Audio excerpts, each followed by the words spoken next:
So the website that I chose for the science portion of this was the PhET Interactive Simulations. What I liked about this website was that it has so many different topics, and you can do it for elementary, middle school, all different grade levels. The topics on here are, I think, very important topics that children will eventually be learning. In that, what was cool was that like these are games, but I feel like they're more interactive and more like real. And I went through a couple of them.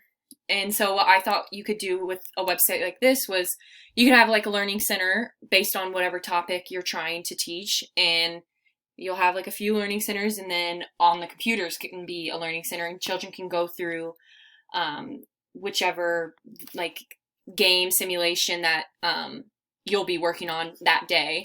And then for the math portion of it, I chose Math Playground. The first thing that kind of popped out to me was that it can go up to sixth grade. Like that's what I thought was very cool.